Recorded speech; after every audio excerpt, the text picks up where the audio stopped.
Start. Oh. Okay, let me check cameras.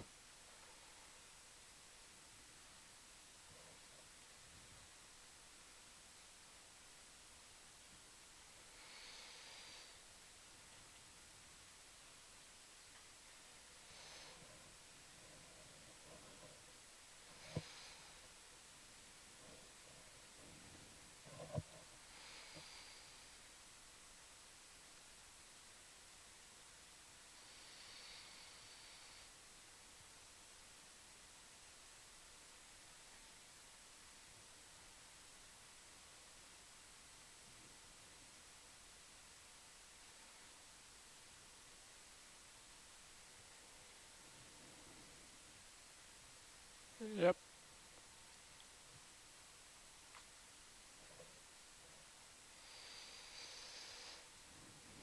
Control back deck. We have Atalanta in the water. Copy that. Hercules is dive.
Are you ready for dive salvo?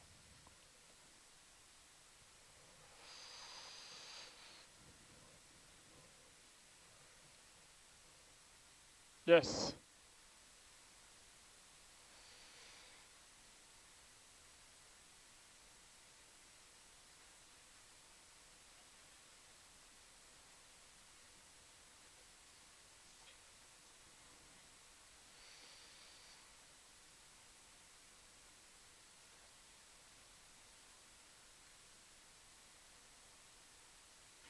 No, we're going to be firecracker light after we get rid of that agricultural device on the front of the ROV.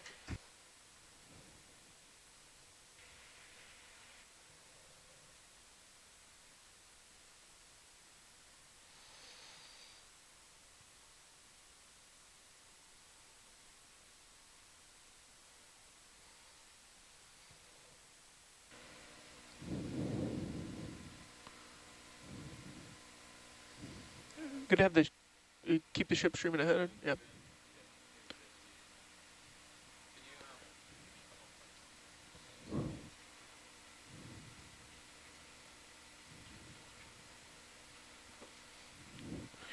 Yeah, it's good.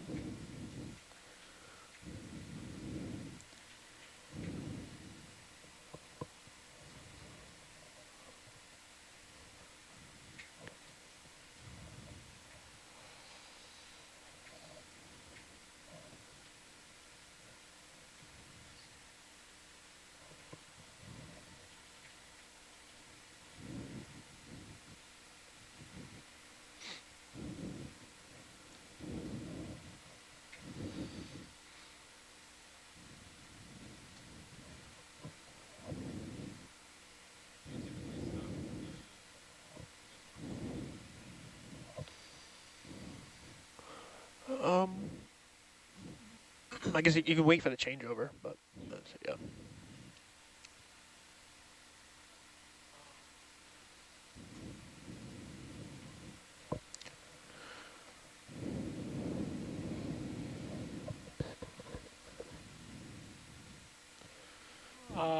They were Control on. back deck. All stop at 50 meters. Control's been sent to van. Copy that. Hold on. Giving Oh, it a never bump mind. up in the van. They're not on. I haven't turned them on yet. Danny, want to give the, you got it ready? Yep. All right. We have control van has winch.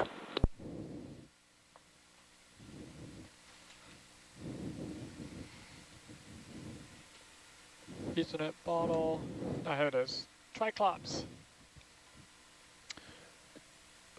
Looks like we had a 500K ground for a second. It's not like serious, but it just popped up. Okay, upper and lower should be coming on.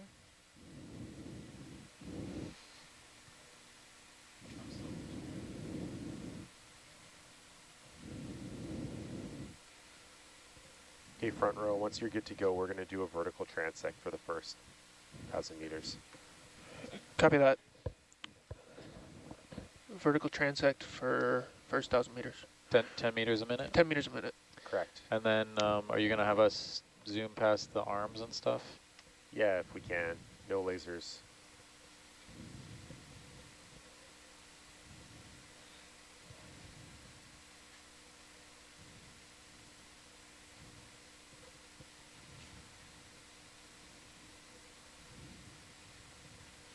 Hey, Danny, what's your AC ground fault say up there on? Bit of bigger fauna. 964 kiloohms. Roger. Heading down, Danny? Okay, yeah, we let me ready? know. Yeah, I'm ready. I got a little bit of a delta on you, so I'll Okay. wait. I'll wait for you, and then I'll go. Yeah. You should be able to kind of dial this in with the Z bias a bit. If you stick lock in a little bit of forward way. Coming down. Can this stick lock as well? Yep, it'll stick lock all of them, Yeah, but it's a little bit easier to get to the 10. Well, I guess you can stick lock in a little bit of down. We're going there, down at but 10 meters a minute, right? Yep. Front row, we're going to belay that, and we're going to skip the vertical transect. Skip the vertical Okay. transect, We'll Roger. So just Oh, go skip. Yeah, we'll go full beans. full beans Copy down. that. Full beams Okay. down. I'll still let you catch up a little, you. and I'll be Yeah. That's going. a good call there, G, because we're heavy. We can rock it down. Yeah, We can well, get there that's like right now. That's great. I got somewhere to be. Roger.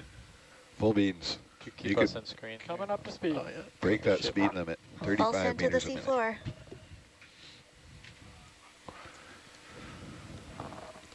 Is there another target I need to drop here? No. No? You're all good. Job's boring. So, did you switch? You're listening. Did you change anything, Danny? Because now we got 10 meg. I have not changed No, anything other than I we think found Debo. I think it just squeezed out. It started at like 400K and then and then I saw it 600 and then 900. So You squeezed 10 meg into it. yeah. Nice. Video, do you want to swap, put our cameras up like we had them last night? No, don't worry about it. Okay, don't worry about it. Yeah, that's up to the pilot. Besides, stay in your lane over there, Hincho. How about for the, we pulled out a little bit for the zoom. Do you want any wider from video?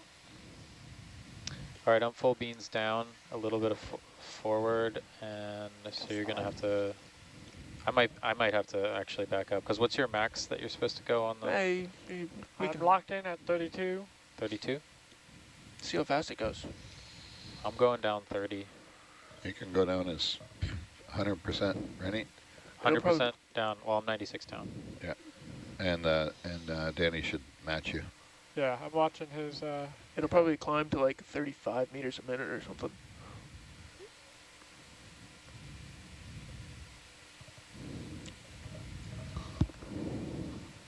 There we go.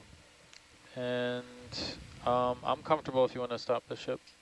Okay. I've got a little bit of forward, so we can hold position. Bridge, nav.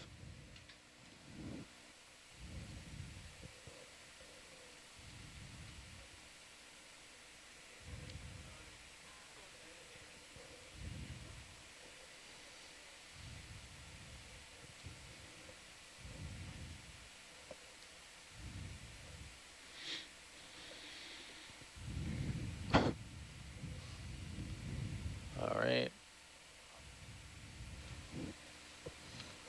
Depth here is 2612, I think, if I'm not mistaken. So Correct. That's what we've got. 2612. cool. Randy, I've never seen you on the sticks. It's It's like a new. very occasional. This is like a new alter ego moment. Yeah.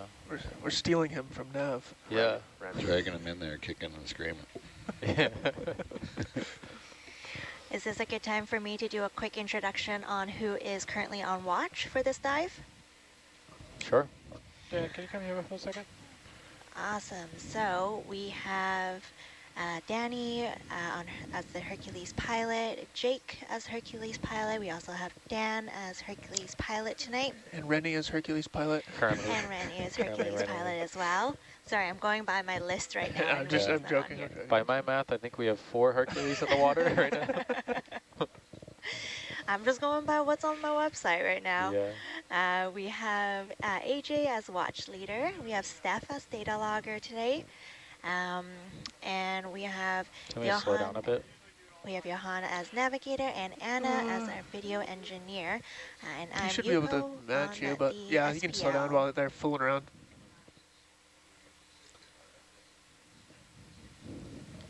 You just can let it see catch up, I guess. You can see the current watch on the nautiluslive.org website. It has been Oh, the other fixed. thing is, did we 0 wraps? I don't think so. So you can hit 0 tether wraps in the top left. There, and then yeah, and then Atlanta 068 wraps there. And the question box is open on the nautiluslive.org website if you are tuning into the live stream.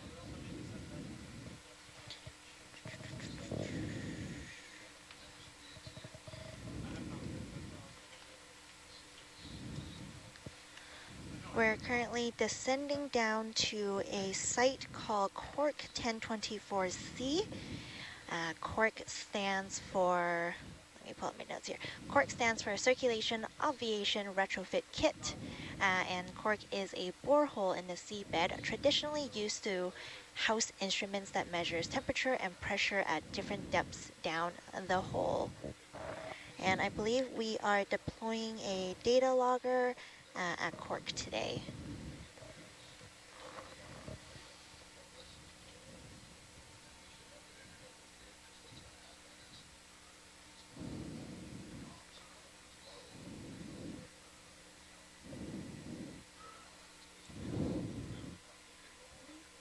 You have to uncheck the top one. Yeah.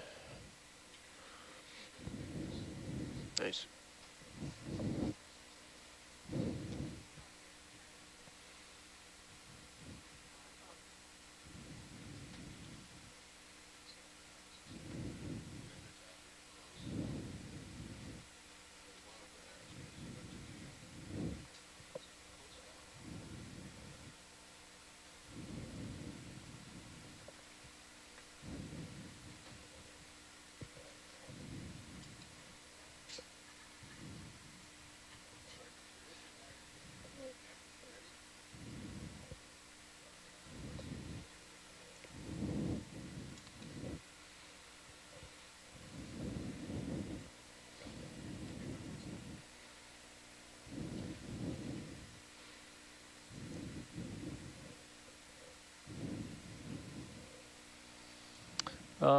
You can start to make moves back to the Cork site. 1024B, right? C. C. Yeah, so Oh, we're this one. pretty close to it, but we're way up here, so we just want to get maybe like a 100-meter move or something. AJ, is there anything tall besides the Cork? Is there anything here? As far as I know, there's nothing here. It's Okay. just one borehole. And the Cork is not, it's not got any, just a couple meters tall or It's whatever? a few meters A tall. few meters tall, yeah. Yeah. Okay. So then you let me want see. this one, This one. and then you just drag left, right, There yeah, it and is. then you Yeah, got I'm your trying to remember the information high here. stuff. 200 meters. So you want to click on Atalanta Yeah. and drag that down, and we'll put it, and you want it, yeah, to there, but we don't have to go that far, so Yeah, just do there's like 100 meters. Yeah. Bearing 170. Bridge, Nev.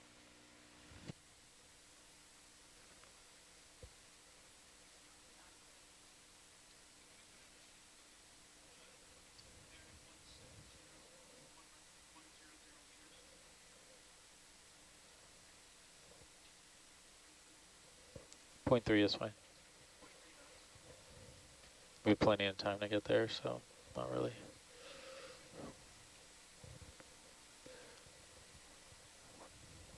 Gonna. Do you want me to slow? I can slow a bit, or do you want to speed up?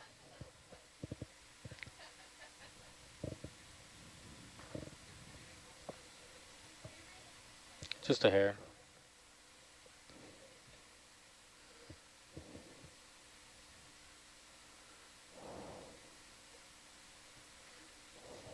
Yeah, we are. Setting a new... Oh, out of the lock. Yeah, 34. Okay. Oh, 36. That's fine. That's fine. Yeah, I don't know. Maybe a little less than Yeah, that, it's a little. yeah. You guys know the rules. I'm just a passenger here.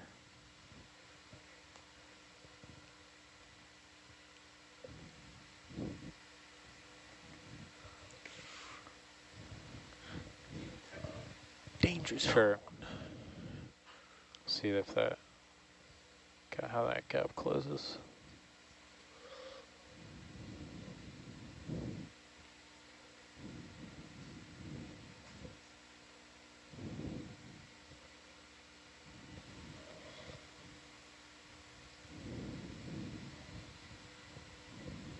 As we're descending down to Cork, I wanted to give a bit of a little bit of background to what this site is for. So the Juan de Fuca plate is a hotspot for scientific ocean Cut drilling. beams for a second. And so CORC, which is the abbreviation for Circulation Obviation Retrofit Kit, is a hydrologic observatory.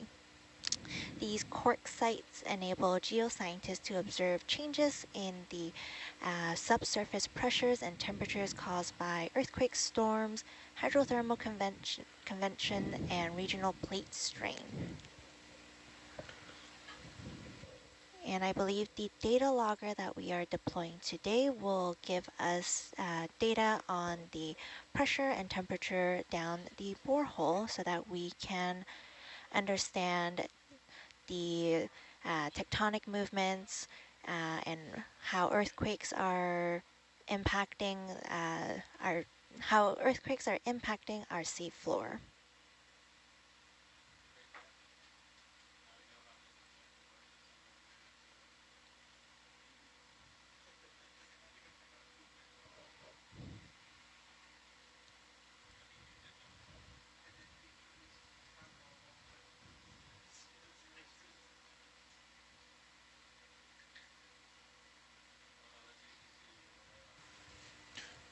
You said 0, 0, 0, 0, 0. Oh. Is that one wrong?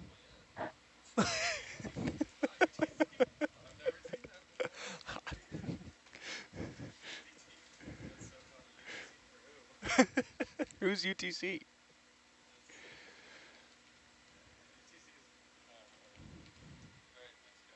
Yep.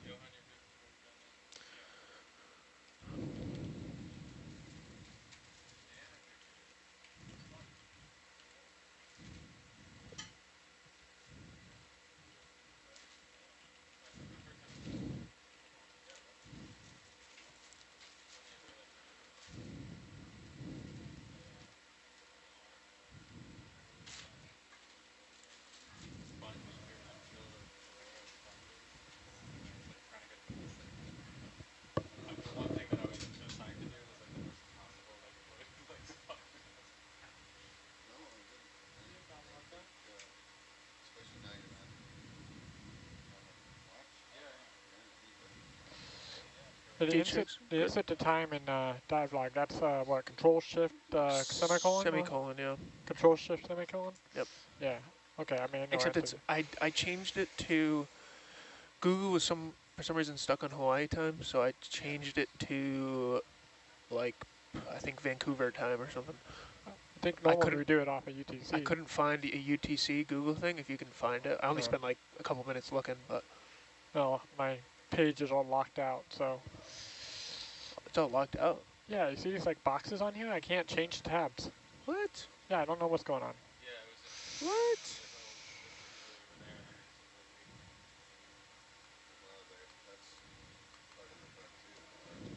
I've never seen that before. I haven't either. Some Firefox. Firefox thing. We should Oh, switch. there it is.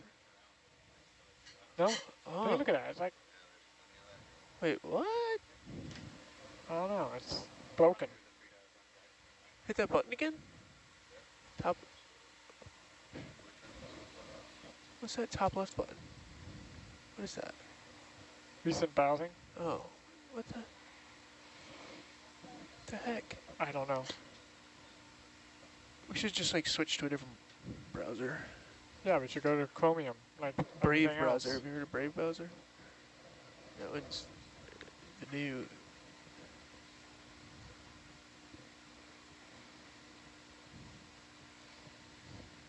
Do you want to do the upper and lower like we did last night? Yeah.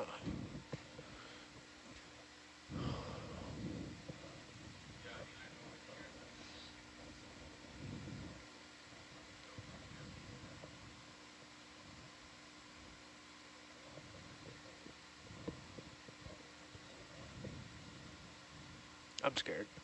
Well, you can have video do it.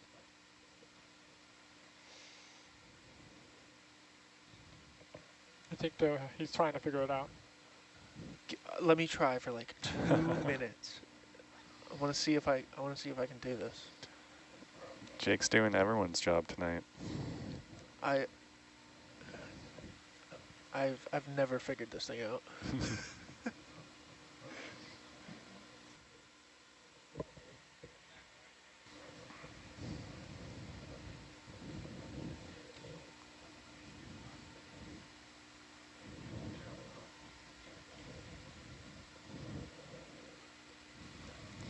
If this is the first dive that you are tuning into, the EV Nautilus is currently sailing just off the coast of Vancouver Island in Wrong one. Wrong one.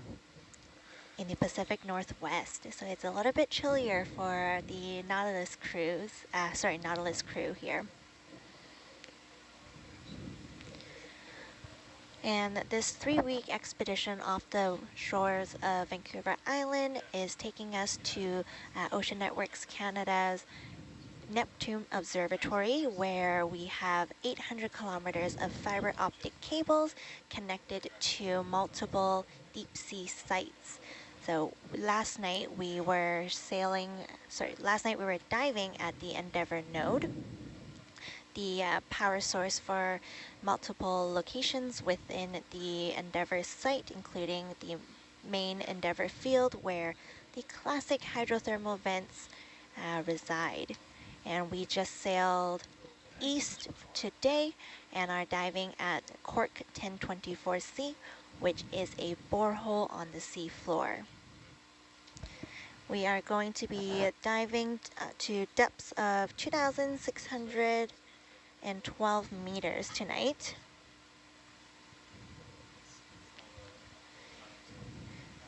The current local time for British Columbia is 12:29 a.m.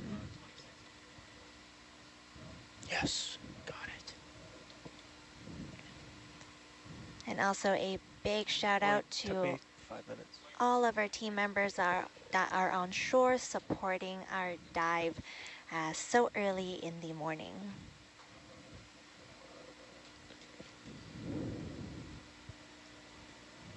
Can What you was down there? Atalanta. Yeah. Atalanta. And then we had wide field cinema camera where the gauges are. Yep.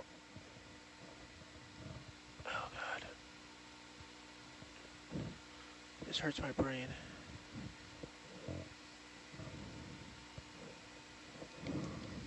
Perfect. And then we had the cinema cam gauges. Yeah. And then we put the gauges where the PDU cabinet was. Mon ROV1, pip H2. 1, 2, 3.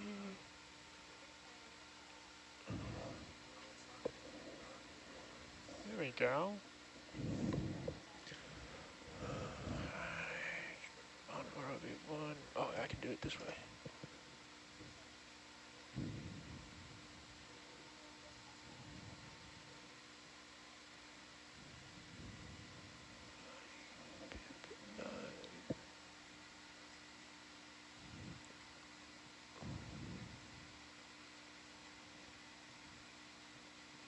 ROV PTZ.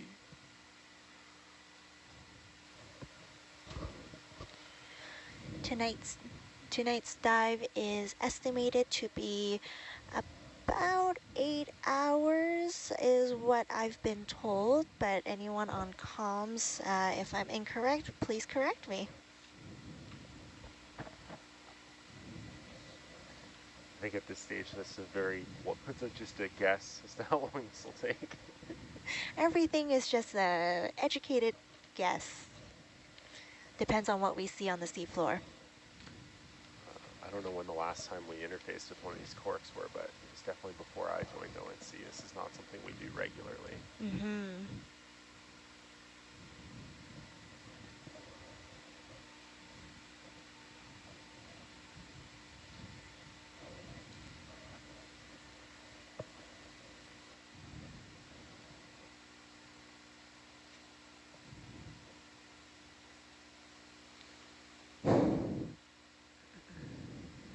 $1996. The borehole was drilled in 1996? Yeah, Wow. yeah. So these boreholes were drilled by ODP, which is the Ocean Drilling Program. And it looks like this was ODP trip 168. Well, thanks for looking up that information, AJ.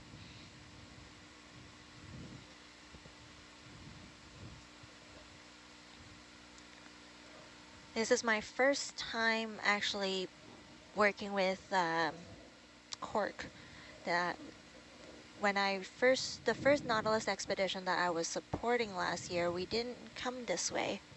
But I did see a lot of cool photos from our archives of Corky the octopus hanging out on top of the instruments.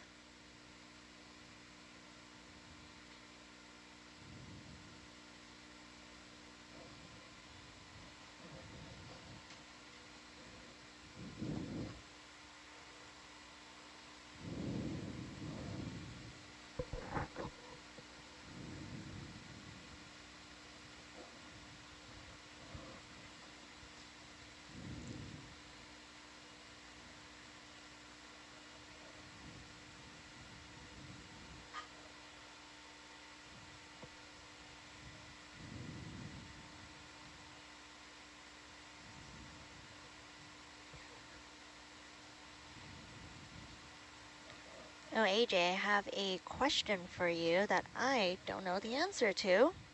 Is there an advantage to doing the dives at night? And why do we start dives at this time of the night? There's not an advantage so much to diving at night, so much that there's a disadvantage to doing deck operations at night. So when we have kind of a mix of dive work and deck operations to do, we tend to try to do as many of the deck operations as we can during the day. We have more crew awake at that time. It's safer to do in the daylight. You can see floats coming to the surface from further away. You don't need the spotlight from the ship. So yeah, generally we'll try to get as much deck operation as we can done during the day, and then that leaves some of these sort of smaller, more contained dives for the overnight shift. So it sort of just works out this way. I think later in the cruise, especially once we move on to our longer dives, we'll definitely be diving during the day as well. Well, thanks for taking that question. Yeah, and if anyone was watching the deck operations earlier today, you would have seen a whole bunch of movement. I think we deployed 3 of the ocean bottom seismometers, or did we deploy all of them? We did not deploy all of them. I don't know if we deployed 2 or 3. I was Asleep. Oh, yes.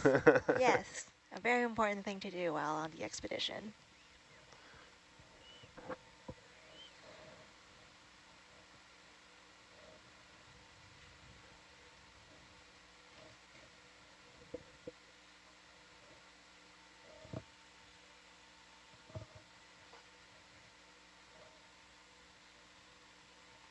Just looking through our internal chat here, it looks like we deployed 2 OBSs.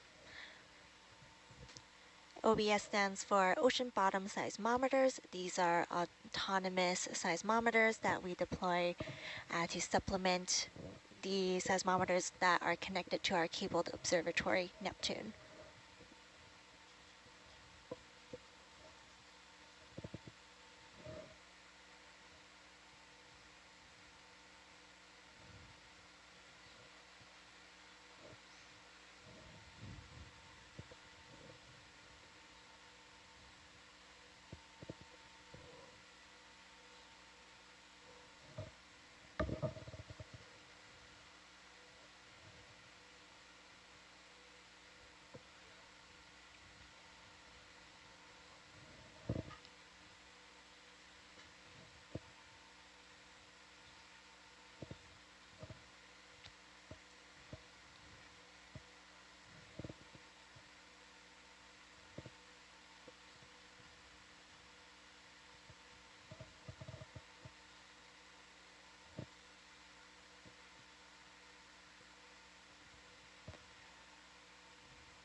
For those of you that are just tuning in, we are servicing the Neptune Observatory, and I realize I've never actually described or gave the full name of what Neptune stands for.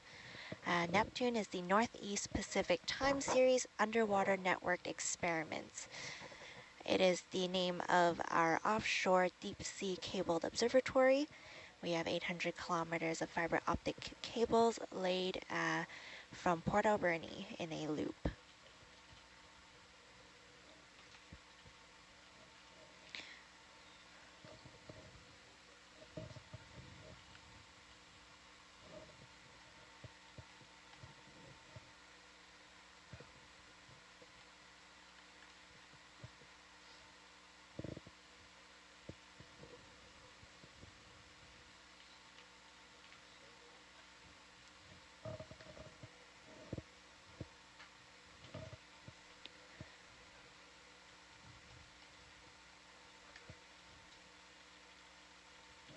You might notice that the ONC Abyss expedition is a little bit different than the typical Nautilus expedition.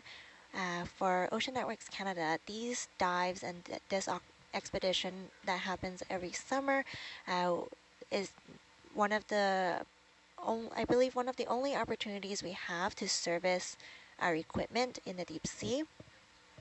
So our goal here is mostly to swap out instruments, make sure everything is running efficiently, and making sure we are delivering data continuously without any interruptions.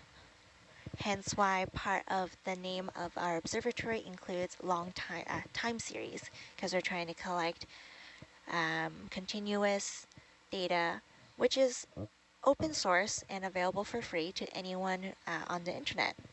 You can access all of our data on our Oceans 3.0 data portal by going to oceannetworks.ca. So if you're a grad student or if you're just interested in scientific data, You can look up video footage from Endeavour, video footage from Clay Quad Slope. You can also find hydrophone data. You can listen to earthquakes on our data portal. And all of the formats that you can download, all of the data are in a format that can be easily used.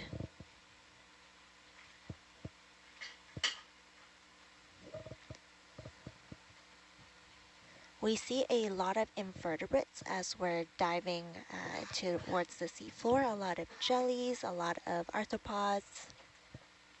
But because we are descending quite quickly, it might be hard to catch them in the moment.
So if you were tuning in last night when we were diving at the Endeavour node, I did mention we were hoping to see new seafloor forming. This is not the dive where we will be searching for that. We are off to the east of the Endeavour node, so not near the ridge. That dive will come later on, but I did hear through the grapevine that we're coming to a bit of a poor weather window coming up. So not deck operations, our operations are dependent on weather.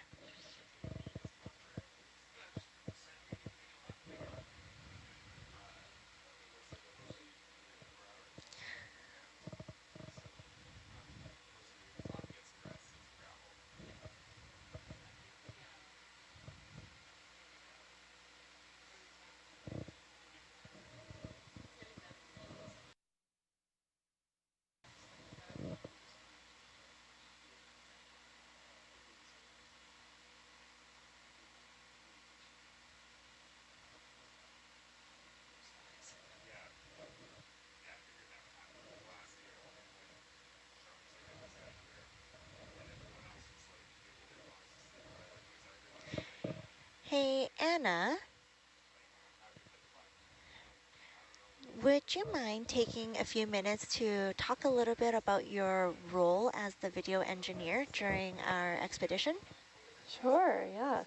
So my name is Anna Sagatov. I'm a video engineer on the Nautilus, and part of what I do is I am in charge of controlling which video signals go to which monitors, and that means both inside the ship here in the control van, but also out on satellite signals. So I control which video signals all of the public sees, which is pretty cool because I get the chance to show what we're doing here in the control van on the different panels of the satellite, and yeah, I really enjoy it. It's very cool to be front and center to witness this cool science that we're doing, and yeah, so that's a little bit about what I do. Thanks, Anna.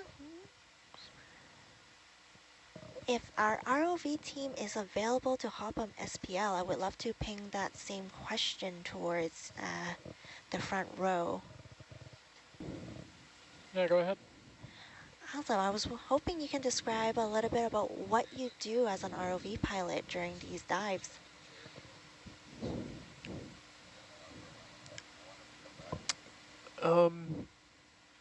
During these dives, what do we do as an ROV pilot? That's the question? Yes. For the most part, we're monitoring all the systems, especially right now, where and the vehicle position, basically all the systems on the vehicle, also on the ship. So there's the winch, and then on board the vehicle you have your hydraulic functions, your electrical functions. So we're monitoring a ton of different numbers, kind of looking around at all the screens. And it's a constant game of just not getting stuck on one thing and monitoring everything and looking for problems as they arise. Lots of moving pieces. Yeah, exactly. And why do we deploy 2 ROVs? Well, so I know that we have Hercules, which is the main ROV that we use to manipulate our equipment, but why do we also deploy Atalanta? The second ROV really gives us an eye on the sky, so it gives us kind of perspective of what we're doing. It's really hard if you're just looking out a camera just like straight ahead sometimes to really understand the size and perspective of what you're looking at. But when you're looking from Atalanta's camera and you see the vehicle next to something, it gives you perspective, and it also gives you a really good view of your overall surroundings. So it's good for operations, and it also makes for some really cool video shots. But what the technical aspect of it is, it's our clump rate. So we hang a cable off the back of the ship, and everything attached to the end of that cable moves with the motion of the ship. So when we're in seas, that cable is moving up and down throughout the dive, and we want to be uncoupled from that. So we use the clump rate Atalanta as basically a weight on the end of that line, and then we have a soft tether going to Hercules, where Hercules can be completely disconnected from the waves, the motion of the waves. That is an awesome explanation, and I am gonna take that sound bite and turn that into some social media content for later, this expedition. Thanks, Danny. Of course.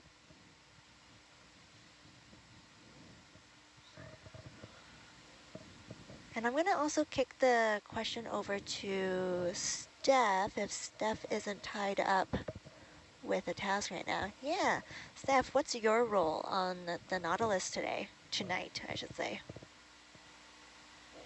You can hear me now? I can hear you. Okay, great.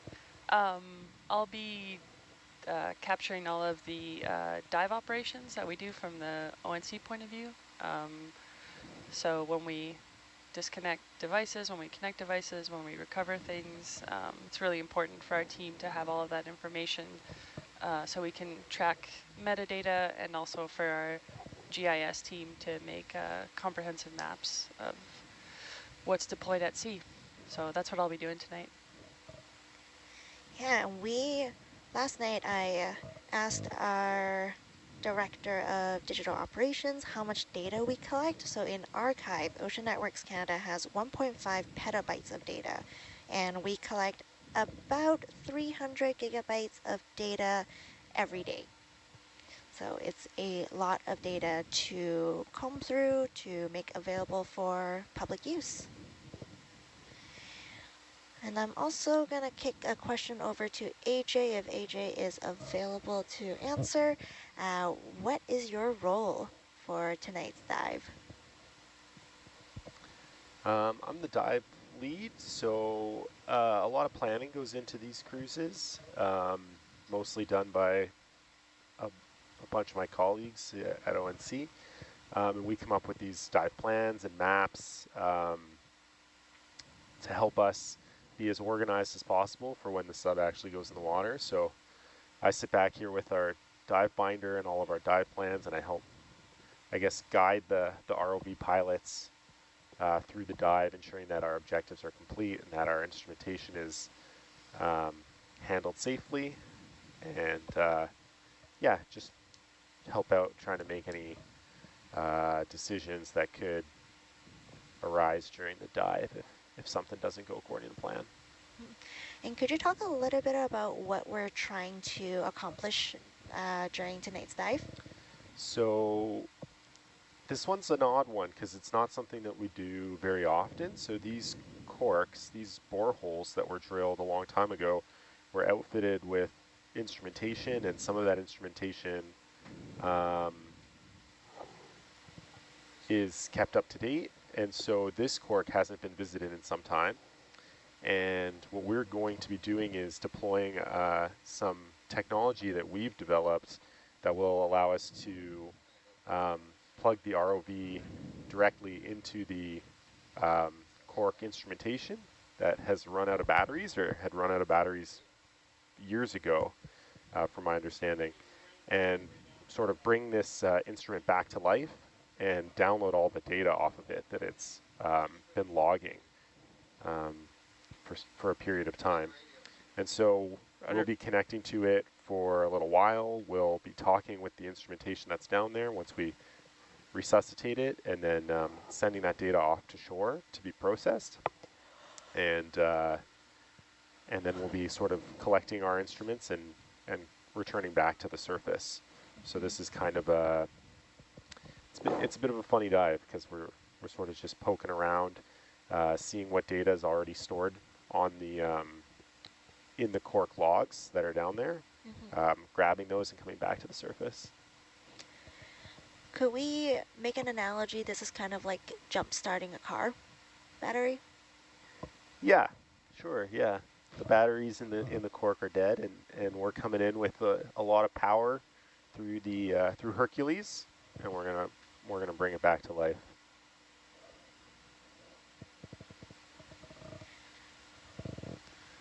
Oh, I got a question for our Hercules expert in the control van. How does the crane get reconnected to the anchor point at the in the top of the Hercules, in the top of the ROV, to pull it out of the water? Anchor point? Do you want to do this one, or you want me to say something? If you want it, sure. So there is a rope that is attached from Atalanta, and it's actually tied along the soft tether between the two vehicles. And when we pull Atalanta on deck, we disconnect that rope and we'll unweave it from the tether. And then we'll pull that up into the crane and use that for our hoist. Call that our daisy chain. Daisy chain. Yeah.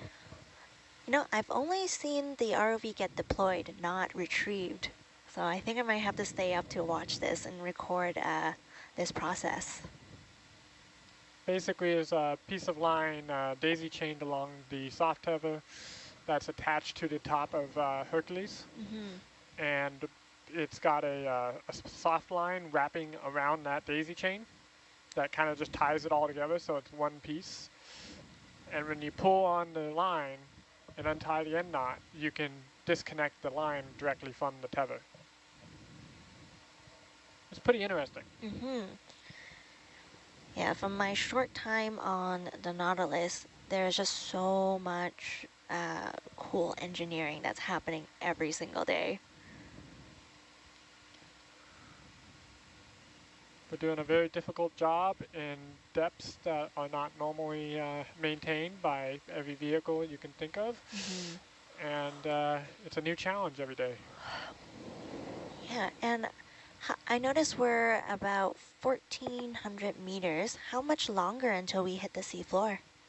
About 30 more minutes. About 30 more minutes? And how fast are we descending? We are descending at 36 minutes, 36 meters a minute.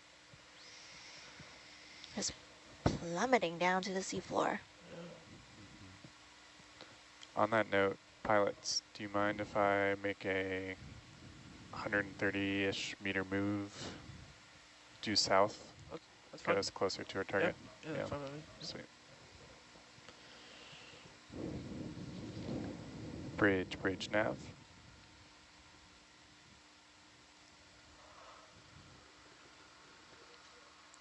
(130) at a bearing of 180, please. Copy, thanks.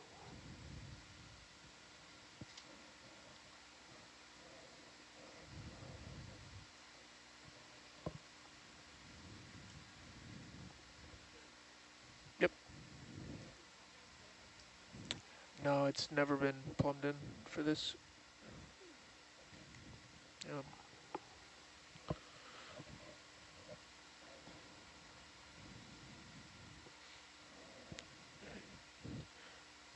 It's on a list of things to do, but there's a very long list of things to do. There's always something to do when we're on the expedition.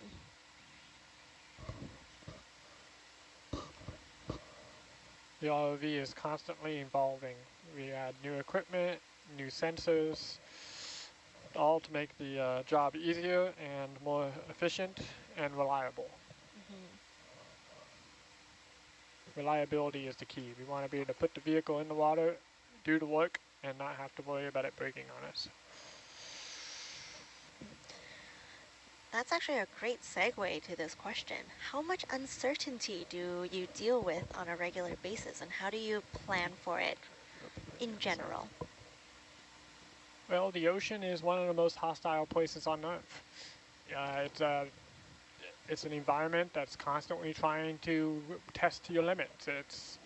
We handle extreme pressures, we handle extreme temperatures, and the other issue is it's extremely corrosive. So we build the vehicle using materials that can handle the corrosive environment. We build it using materials that can handle the extreme pressures of the ocean. And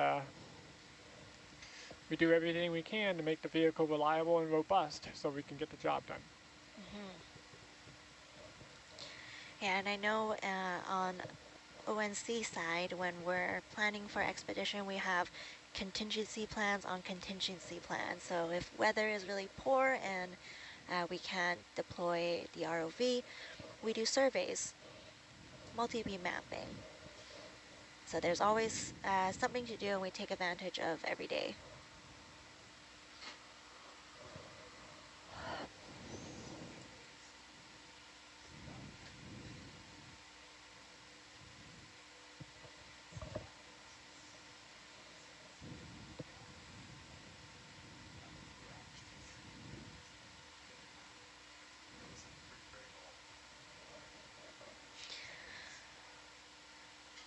What's everyone's favorite thing to do while off shift during the expedition? Who wants to take this question first? This Sleep. is a fun. Sleep. Yeah. That's an easy one. Yeah. Sleep is a pretty important thing to do while off shift. I brought a whole bunch of books on my e-reader, but I have not touched it. I brought books. I find I don't know. I don't read all that much, but if the weather's good, it's nice to sit out on the deck and read. Last year, well, we haven't actually cracked it out yet, but last year we played a lot of Bugs, as we call it. It's like a board game called Hive. Oh. And I think it's a little early in the expedition, but I think things will heat up on the Bugs table later. I know that a couple of our team members are doing a no sweets challenge for the next 3 weeks, and Yeah, what a bunch of dummies. Impossible. and I've already Like, almost why? sabotaged them. My dinner was sweets. Why bother? I heard there's some SPKs in the ROV shack. Word on the street. Shh. Quiet.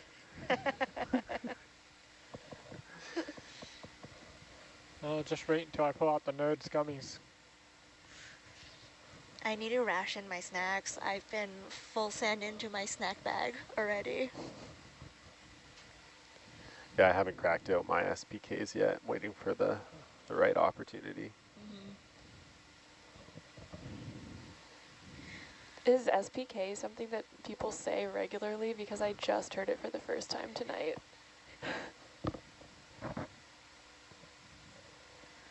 I actually, you know what? I'm gonna be totally honest. I don't actually know what SPK stands for. I'm just smiling and nodding along. I'm glad someone has said that. It's a trade secret. Trade secret. No, they're Sour Patch Kids. Oh. should know Okay. that. Those are like my favorite. They're like they seem to be a bit of an offshore staple, even on the Tully. You see a lot of Sour Patch Kids going around. Yeah.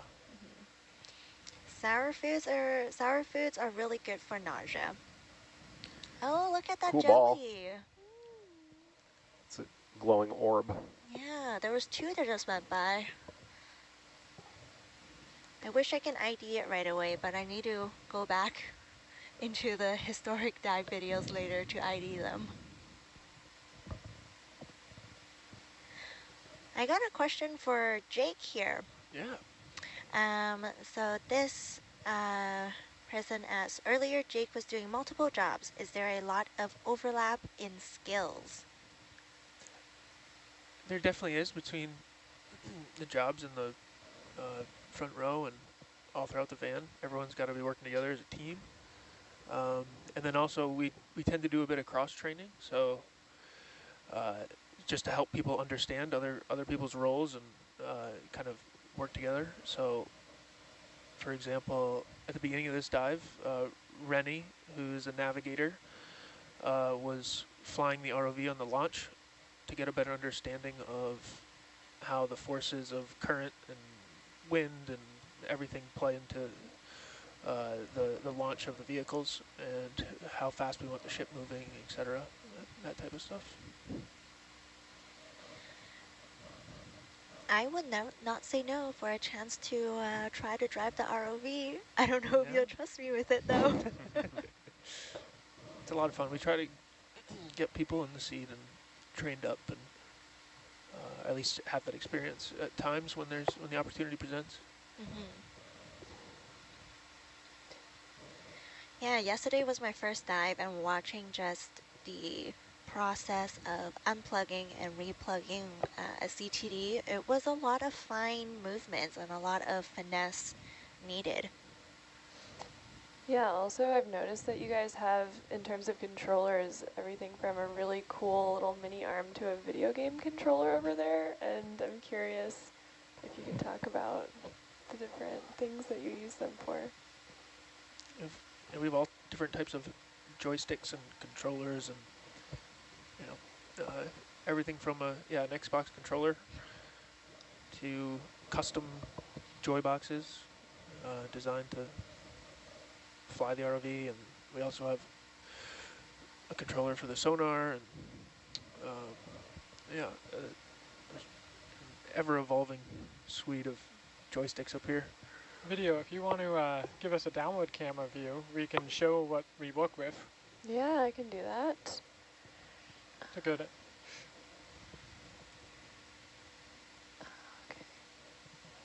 Yes.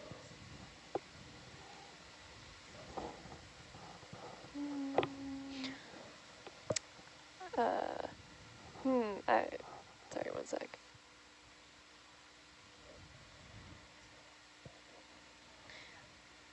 I'm hearing Anna on the SPL.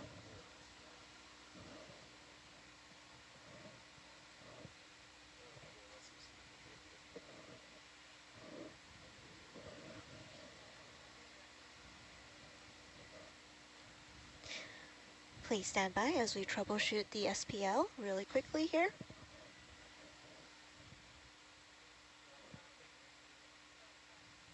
I just jumped off SPL to directly talk to Science Right, so, but can everybody hear me now? Okay. Yeah, that's all right. good. Well, I've got an over cam view of the front row, so if you guys want to give our viewers a demonstration of what you use, go for it. We have several controllers here. We have our main joy box here, which gives us our depth control. We can move the ROV up and down in the water. On the right-hand side, we have our forward, back, right to left, and rotate control. We have several buttons on there to control some of our auto settings, so we can tell the ROV we want it to stay in the same heading. We can have it stay in the same heading, or the same altitude, or we can have it, that's pretty much it, right, for that box? Yeah, Yeah, and then we have a couple of controls for the cameras and things like that on there. And then we have this really fancy control box here. And this guy is how we control the main arm on the vehicle. So everything you do with this middle miniature arm here, the arm on the vehicle actually mimics. And we call that a parent and a child setup. Then we have, you know, your typical Xbox controller, which we use to control one of the cameras. We have a Raspberry Pi touchscreen to control some of the systems on the vehicle.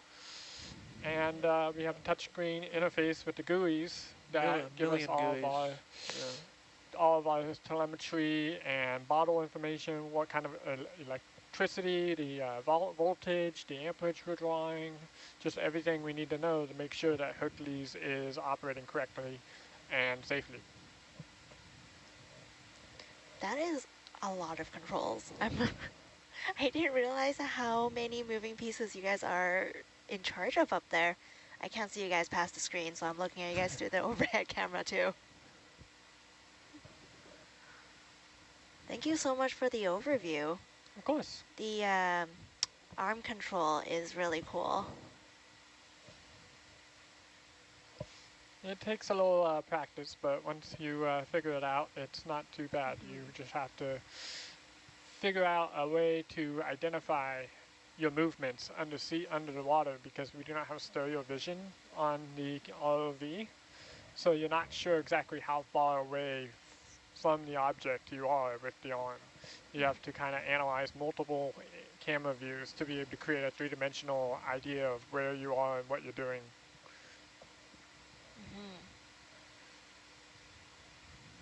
Spatial awareness is key to this. Exactly.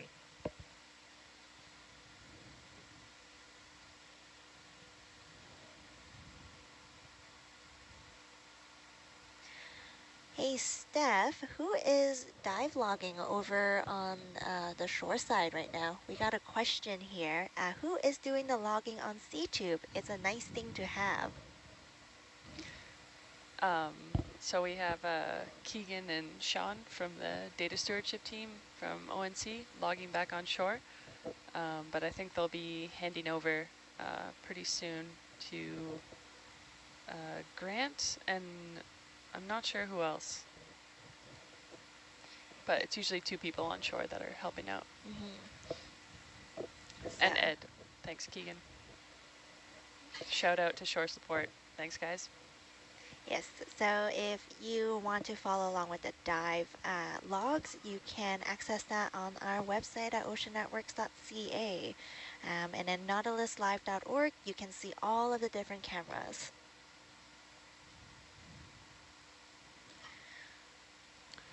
Shout out to Sean Tippett. We miss him out here this year. I think Sean forgot to bring a sweatshirt last year, so he just had his hockey jersey, which was like, I can't even, it was like the smoke something. Maybe he can remind us on chat, but it's like the Smoke Eaters or something. And he wore it every day. That is very Canadian. Yeah, That's very Canadian. No sweater, that's rough. It's been chilly out here. It's freezing.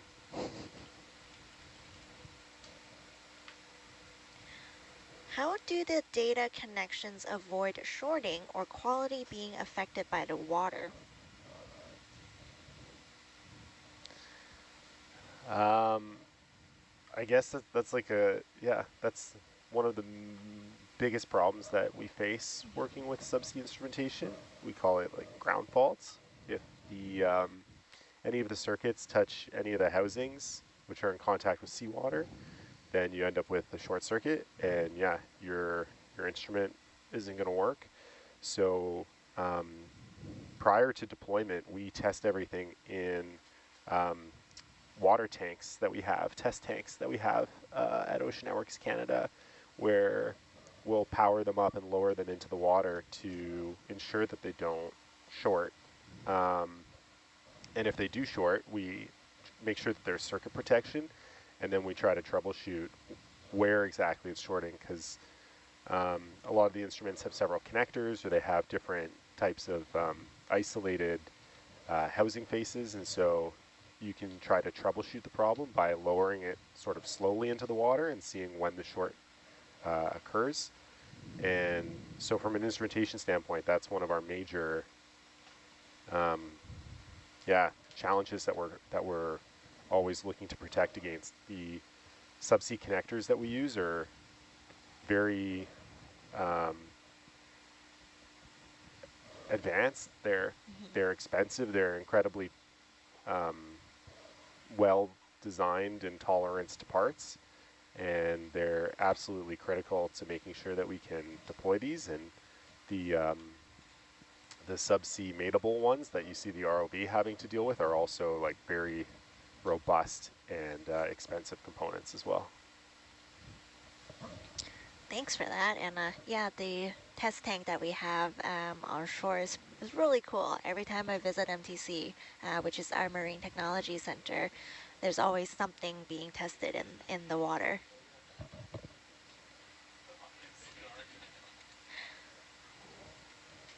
Does the new left arm on the ROV use the same controls as the old right arm? No, it doesn't have positional feedback. It's not, basically it's not equipped with the sensors that the right arm has that allow it to use a controller like the one we have up in the van. So it's what it's called rate controlled. So basically the valves just open and close, and there's no information coming back telling us how far that specific valve or that specific function has moved. On the right arm, there's kind of positional feedback that you get from sensors that tell you how far a certain joint has moved. So there's this kind of feedback loop that allows you to use a controller like this. And another amazing feat of engineering.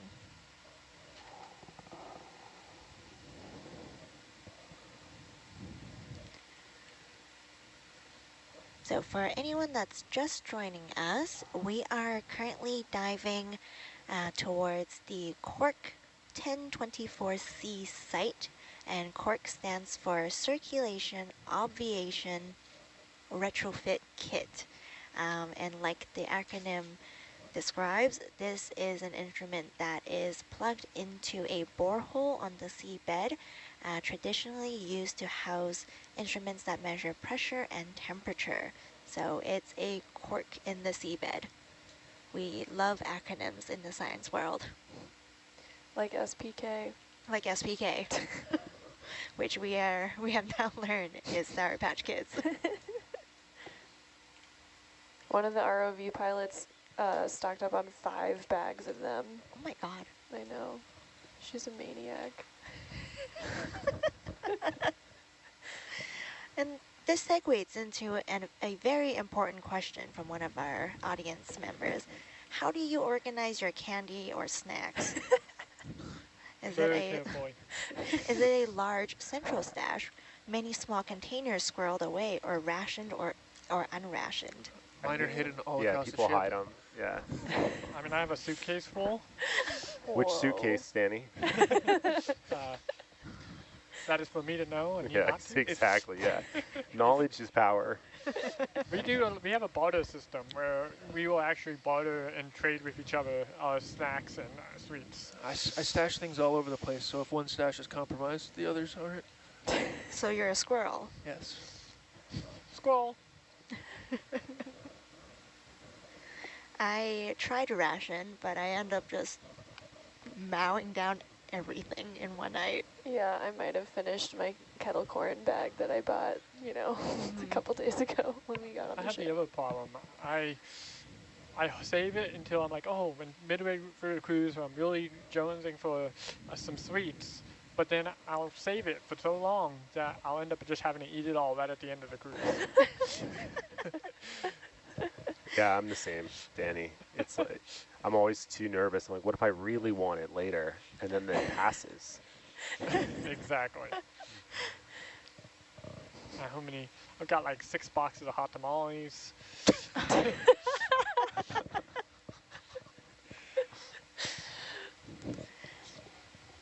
I'm saving some of my nicer snacks to use as bribes while on the expedition. You know, my my official job title is Social Media and Engagement Specialist with Ocean Networks. We're almost there. And Yeah, 400 ooh, meters to bottom. Oh we man, I are. really wanted to hear about Yuko's devious plans. And a lot of people avoid eye contact with me at the office, and so I came prepared in case I need to get photos or videos of something that's happening on the ship, and just a nice little bribe to make sure I get what I need. Solid plan. And yes, we are almost at the bottom, sorry, we're almost at the seafloor. We're trying to get to depths of 2,612 meters.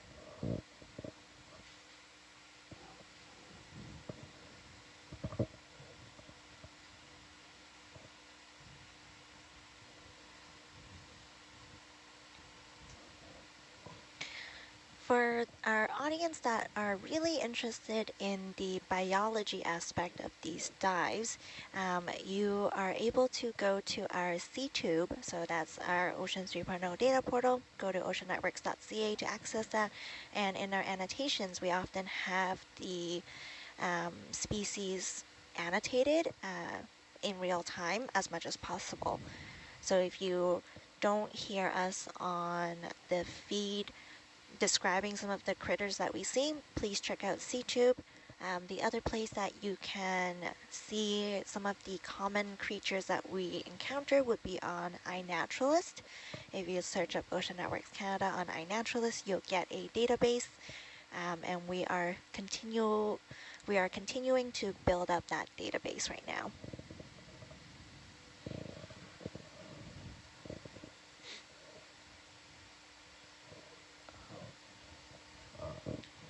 AJ, would you be able to clarify the height of the cork platform? So Are these the millimeter measurements? no, I Okay. can't imagine they are. Yeah. Those would, on the left, those would be in meters. That's got to be a typo. Okay. So, yeah, it's probably 4.5 meters off the seabed. It'd be a small cork. Yeah. It'd be hard to find.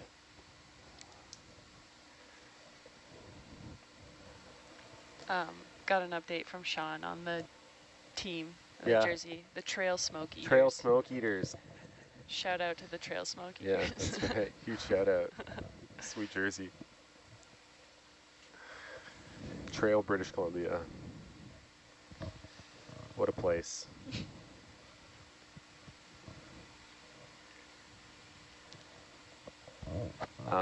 Yeah, we might want to dial in the sonar here Speed up a bit. to help us find this cork, because I don't think there's going to be much in the way of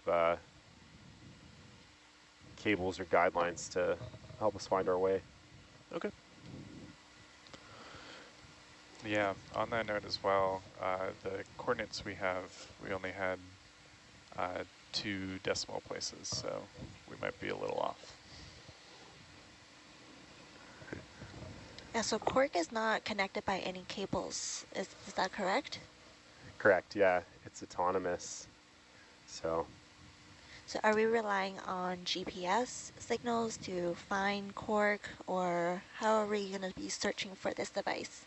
yeah, so we know the latitude, longitude of it from when it was deployed, and then exactly we're able to position the ROV subsea using a combination of the ship's GPS, and then from the ship to the ROV we use USBL, ultra short baseline technology, to communicate with the ROV, and that gives us a somewhat accurate position of where Hercules is, but it's not exact, so as much as we can take our best guess of Speed that thing up. sort of parachuting into this location expecting to find the cork, there's always a little bit of error, so that's where tools like our sonar and our cameras will help us. Very good, very good. I am really, really, really hoping we see an octopus hanging out on the cork, because that's the only reference I have for cork at the moment, is all those really cool photos from years ago. The corks are pretty cool looking structures, especially like if they haven't been touched in a long time, and they look kind of a little bit like something out of, I don't know, like Alien or The Abyss or something like. 200 meters off bottom.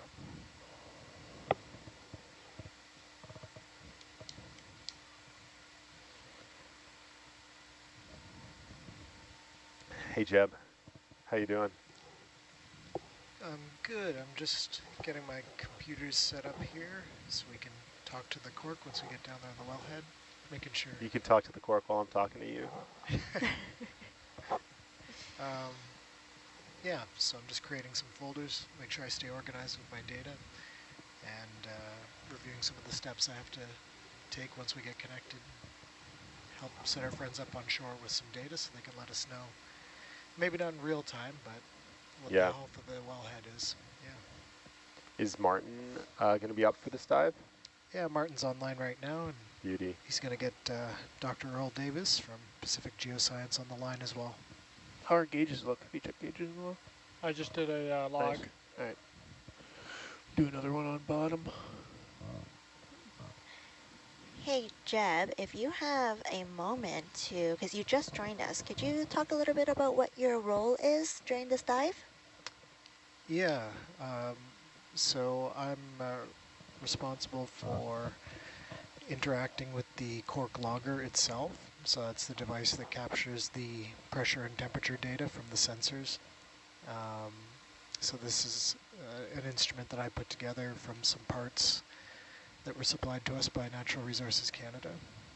And I'm going to be running some software on my computer that will retrieve data from the logger. So after we set it down on the borehole structure and plug it in, we're going to let it record for a little while, maybe up to 15 minutes. I'll download the data from it, and we'll send it back to our scientists on shore so they can look at the pressure and temperature readings and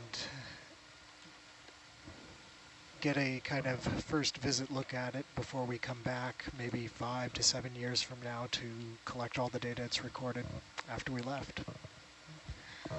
Thanks for the overview, Jeb. You're welcome. So Jeb's here in the control van on his laptop running software that is communicating through the cable that runs from the control van to the winch, to the sub, to a connector, to the data logger, to another connector, to the cork instruments in the wellhead. And he's sending that data through satellite back to shore. You got it. That's pretty incredible. I finally understand. 100 meters on bottom? Sorry, is that what they call mansplaining? Oh. No, it's all right, you go. The context is good. Sometimes I dive right into the details of what I'm up to. And go into manual control. That's a nice picture of all the little connections that are in between us and the instrument.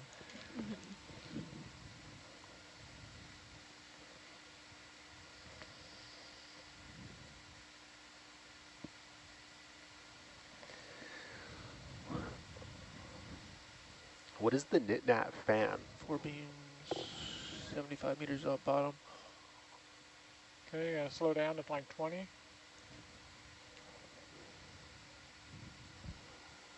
Switch into DVL. Rudder.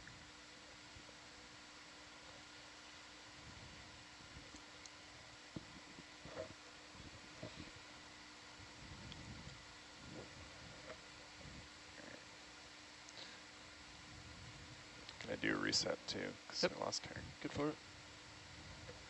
There we are.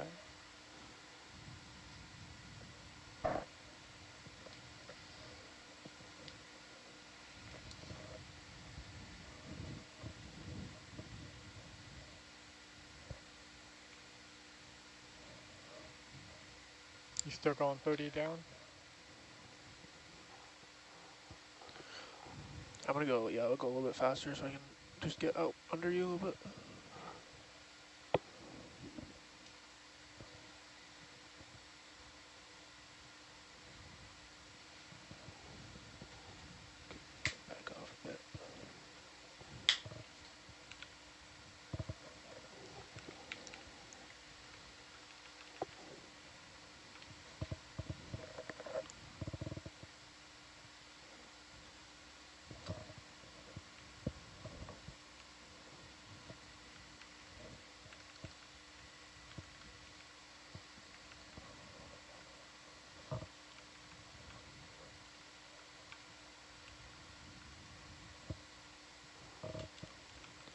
25 meters off bottom. Yep, slowing down.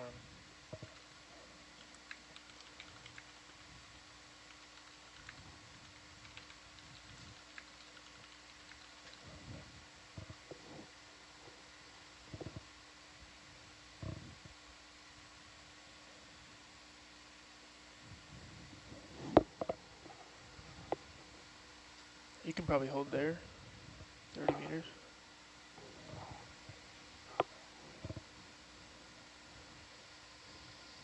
Yeah, you're 25 meters off bottom. Yep, I'll stop on the winch.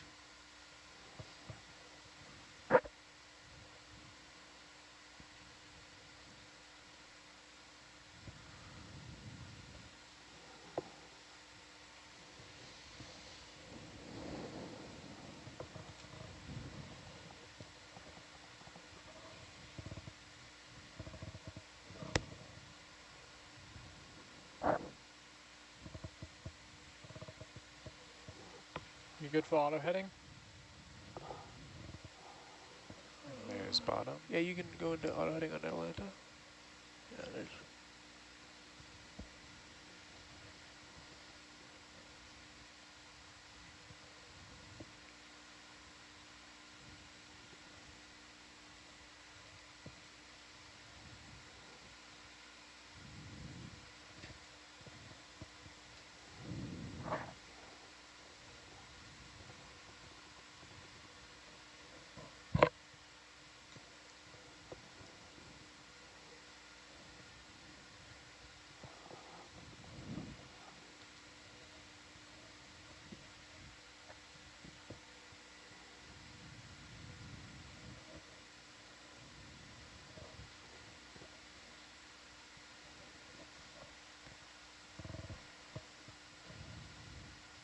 Cable. It's like a big stick. Hmm. What is that cable, AJ? I have no idea. Oh. It's not one of ours? Not that I know of.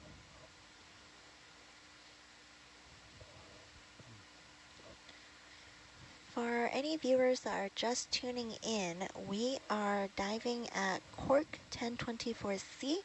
Cork stands for Circulation Obviation Retrofit Kit, and it is essentially a cork in the seafloor. It is a device that is plugged into a borehole in the seabed, and it measures pressure and temperature.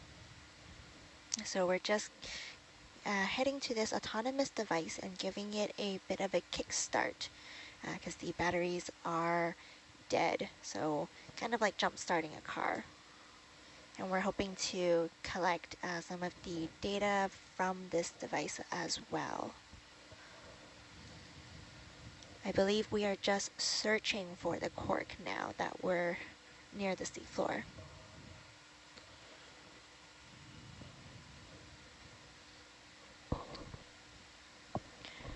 We are east of where we were diving yesterday, which was at the Endeavour node.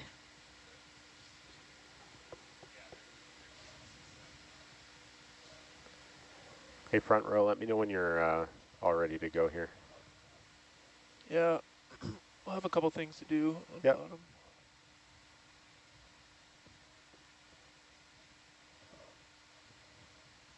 Those look like glass beads. Yeah. The lighter patch. Yep. And what would the glass beads be used for? Is it I think they get used in offshore oil and gas industries or drilling they get used as like kind of a subsea lubricant. They're like very fine, I see a round. target, 10, 20, 30, 40, about yeah, 50 They kind of meters act like on ball bearings. sonar. that's All right, exactly what we're looking for, where we're we looking. are on bottom. You doing gauges? Yeah, I can do Gauge check. gauges. I was trying to find you in Atlanta, but I can do gauge check. And I'd also like to white balance when you guys have a sec. Yeah, 1 minute.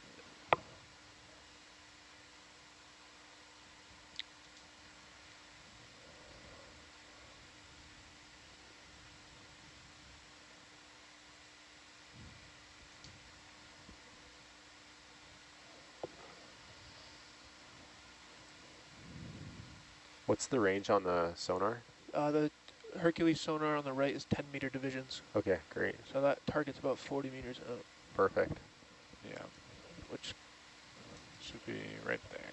All right, Danny, you want to turn... Actually, I can do it. So while you're doing that.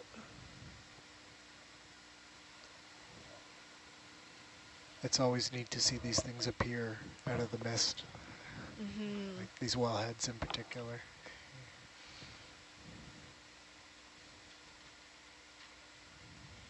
And I believe this particular borehole was drilled in 1996.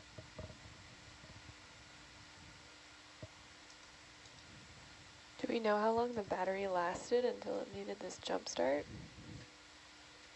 I don't have any information on the previous battery, but the one we're putting down I think is good for at least 5 years. Great. We don't really know what we're going to run into in terms of what's, if anything's plugged in there. Is that noise normal on your butt cam? Oh, yeah, those cameras are Okay. kind of crappy. And are we still within the Endeavour Marine Protected Area right now? I think so. I haven't looked at a map, but it's a pretty big area, and we're still definitely in Endeavour region. So Yeah. For those of you who are not familiar, the Endeavour Marine Protected Area was established in 2003, and it's Canada's first MPA. All right.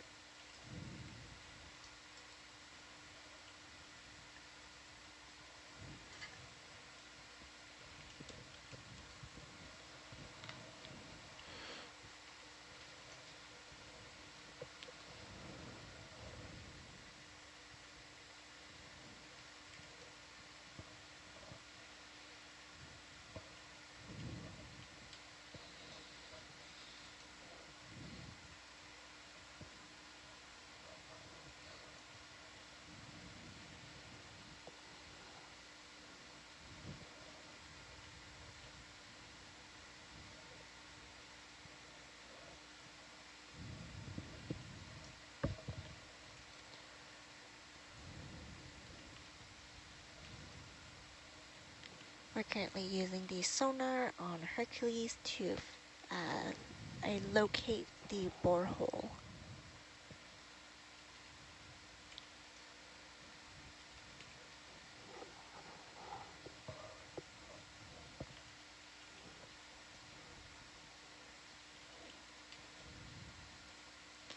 Because Quark is an autonomous device, it is not connected to our Neptune observatory, so unfortunately we cannot follow a cable to find this device. So we are using a combination of the sonar and GPS data, along with a lot of other technical things to locate Quark.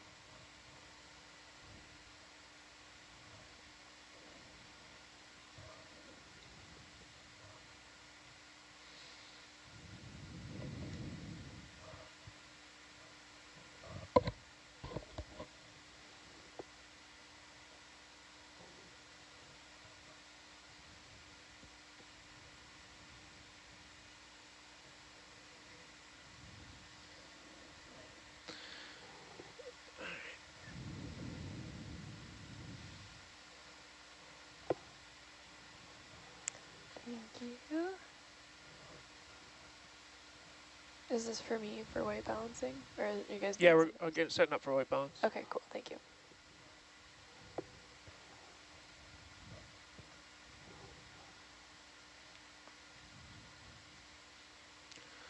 All right, for zoom.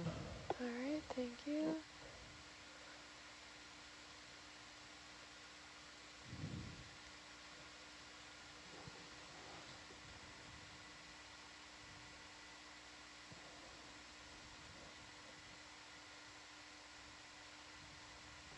Okay, the camera's gonna go dark for a second.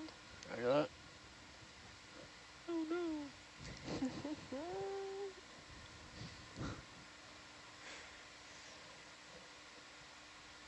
how do you know that tape's white? Do you guys clean it every time? It's a a great question. Do you guys clean it? Like, what if it's brown? Oh, I would hope it's not brown, but yeah. Ocean. Yeah. Ocean scuzz We color. did we put on new tape at the beginning of this season. Oh, so it must be pretty close to white. It's pretty close. Is Last that- year it was getting a bit raggedy towards the end, but yeah. It's like a regulation tape you guys buy? It's just, white electrical tape.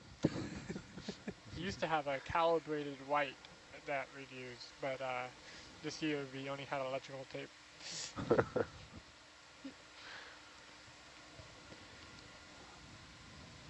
okay.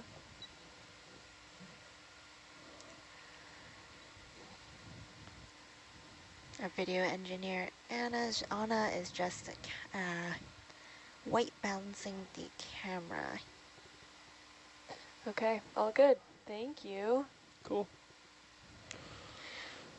Anna, Yes. could you tell me why it's important for us to do white balance? Oh, yes. So, filming in the water is especially challenging because of the way that light travels in water. So we lose red and yellow light first as it travels through water. So thankfully we have great lights on our ROV, which is wonderful because that is closer to true color. But basically what white balancing does is it tells the camera what neutral is, and that way it can give us closer to true color, because in different light settings, white is different.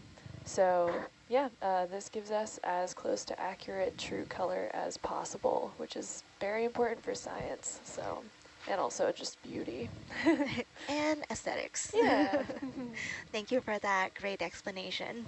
And thank you, ROV pilots, for taking the time to let me do that. Of course. And thanks for the question, Yuko. All right. I believe we're ready to go find this cork. All right. All right, I'll let Nav take us away. 25 meters away on the sonar to the Yeah. 165 or something.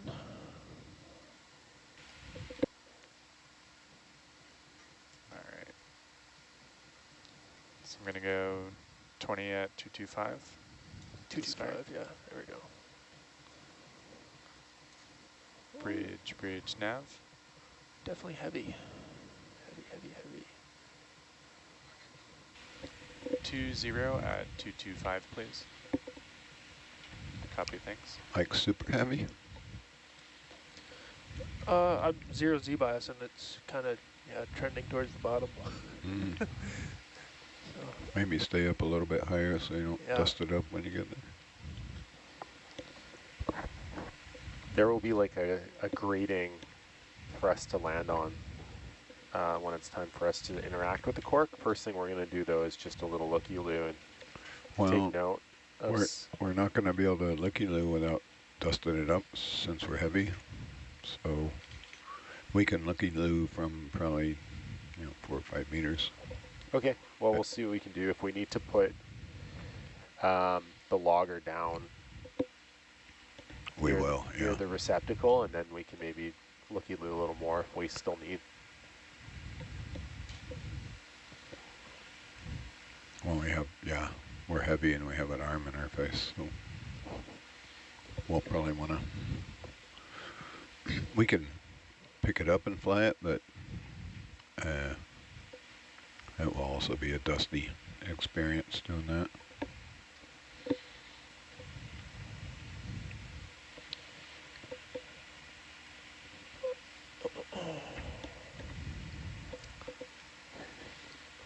In theory, your camera's working today. I didn't get a follow-up from her on previewing the pictures. Should I start a time lapse here so we can maybe let the... You did start one? Oh, I just pressed it now. There it is. Okay.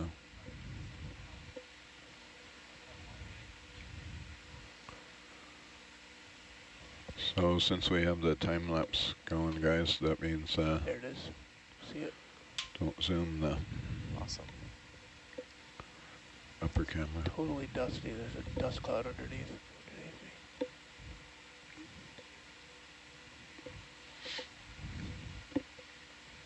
There it is. Yeah. So that, Come up just a bit higher, Jake, because when you dust it here, it stays forever. Maybe turn off the downlights. I can get this for you, Jake. Downlight's coming off. Nice. Yeah, she can adjust the iris a little on Zeus. You'll be able to.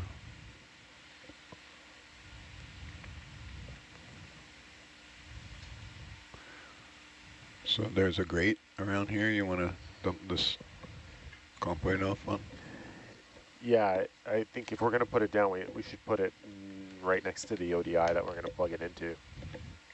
Will we be able to see that from 5, 6, 7 meters up? Maybe. Yeah, it looks like this could be it on the left side, hiding behind an arm right now. You can get a little bit of help, Jake, if you increase your delta. Hang on your tail a little, just a little. All right. You want me to Danny, come up? Come up a little bit. I'm worried that if we dust it up, Yeah, we won't be able to see what we want I to hear do. ya. This looks like an ODI right there. Mm-hmm. So we can come in for a landing and place the logger just right next to it On the cork or on the 24 in the meters mud? delta. on the cork.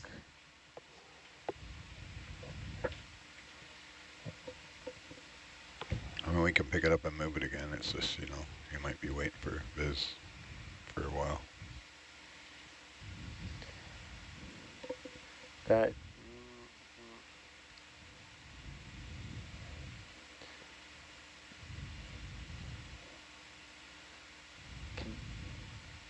can you guys just hang out here for a sec? I can Double cam here. I can zoom in on that upper camera there, AJ, and it'll mess up your time lapse thing, but you'll get a better view. Or can you see what you need to see? I think I can see. Jeb, this here, that's what we've got to plug into, eh? Up at the top. No, I think both the connection and the valve are much lower in that cutout. Oh, you think they're down here? Yeah, I'm not certain, but I remember them saying that the valve handle is quite close to where the hydraulic coupling is made. And I believe they're both on the bottom on the side. Okay. Is this the old logger? There's a logger associated with this wellhead. I'm not certain. I think it might be integrated in the mast. And then there was some other instrumentation. Oh, that might be the logger. I see a line connecting from it. To the top. Yeah. I think it might be. We're actually not connecting to the primary pressure logging port. We're connecting to, I think, an inspection port or service port. Okay, so this could be the primary. Yeah. And we can leave that alone. That's good, because Yeah. that would be very difficult. Putting it together in my head now. Okay. If you guys can keep coming around like this, that's perfect. Yep.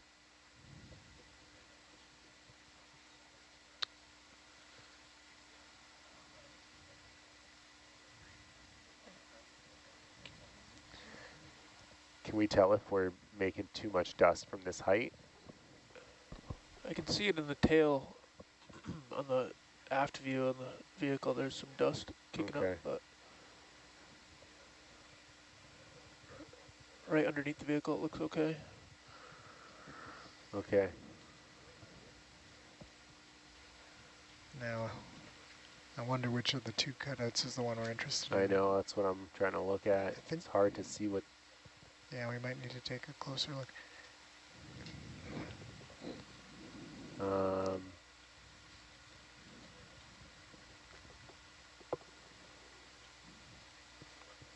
Sampling port, that's what it's called. That we're interested in the fluid sampling port.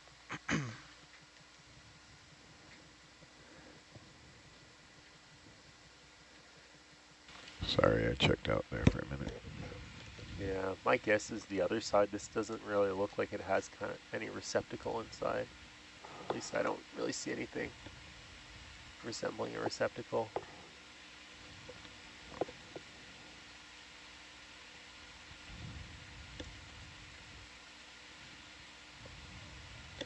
So Jake, if you land facing that cutout on the left. I can already From this see from this orientation, this heading? Sorry? From this, like, land, this orientation, or facing from the other direction? No, yeah, facing the other direction. Okay. Okay. Looking towards that center mast. Okay. We just want to see what's inside the other cutout. Yep. Well, do you see that dust cloud coming? Yeah, I see it. I think that's from when I was traveling over. Yeah. Followed. It's going to come just about the time you're trying to land. It looks like it's blowing that way too, so landing that way is going to have a current up our tail.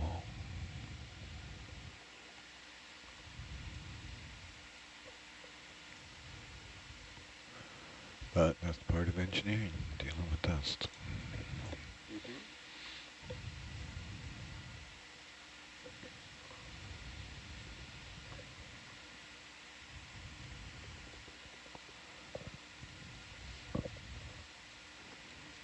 Okay, you want to look in here, see if there's a receptacle? I think you should, yeah, just come down and set the porch there, and then hopefully you can, Danny can give you a little delta, and you can dead stick it there with the porch on the...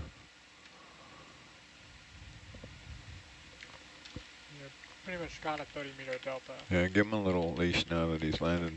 We don't want to get jerked off. There you go.